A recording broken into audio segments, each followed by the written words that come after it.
This is Stanley about to read The Night Before Christmas by Clement Clark Moore, who would probably turn over in his grave if he knew I was going to read this. But here we go. 'Twas the night before Christmas, when all through the house not a creature was stirring, not even a mouse. The stockings were hung by the chimney with care, in hopes that St. Nicholas soon would be there.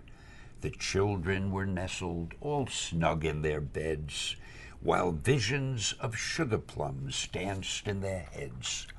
And Mamma, in her kerchief, and I in my cap, had just settled down for a long winter's nap, when out on the lawn there arose such a clatter.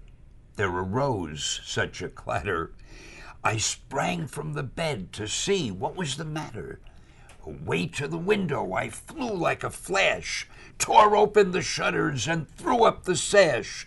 The moon on the breast of the new-fallen snow gave the luster of midday to objects below, when what to my wondering eyes should appear but a miniature sled and 8 tiny reindeer, with a little old driver, so lively and quick, I knew in a moment it must be Saint Nick.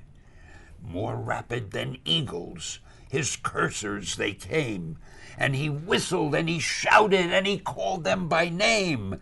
Now Dasher, now Dancer, now Prancer and Vixen, on Comet, on Cupid, on Donner and Blitzen, to the top of the porch, to the top of the wall. Now dash away, dash away, dash away all, as dry leaves that before the wild hurricane fly. When they meet with an obstacle, mount to the sky, so up to the housetop the coursers they flew, with the sled full of toys and St. Nicholas too. And then, in a twinkling, I heard on the roof the prancing and pawing of each little hoof, as I drew in my hand and was turning around. Down the chimney St. Nicholas came with a bound. He was dressed all in fur from his head to his foot, and his clothes were all tarnished with ashes and soot.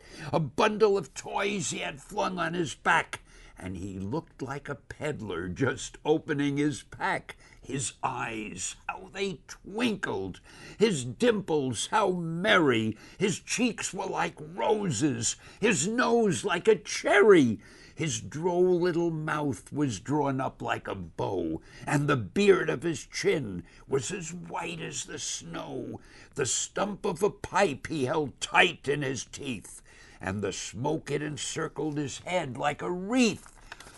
He had a broad face and a little round belly that shook when he laughed like a bowl full of jelly. He was chubby and plump, a right jolly old elf, and I laughed when I saw him, in spite of myself. A wink of his eye and a twist of his head soon gave me to know I had nothing to dread. He spoke not a word, but went straight to his work and filled all the stockings. Then he turned with a jerk, and laying his finger aside of his nose, and giving a nod, up the chimney he rose.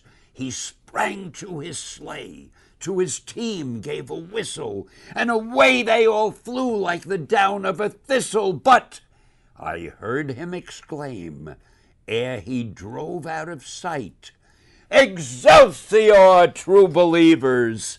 Happy holidays from Stanley."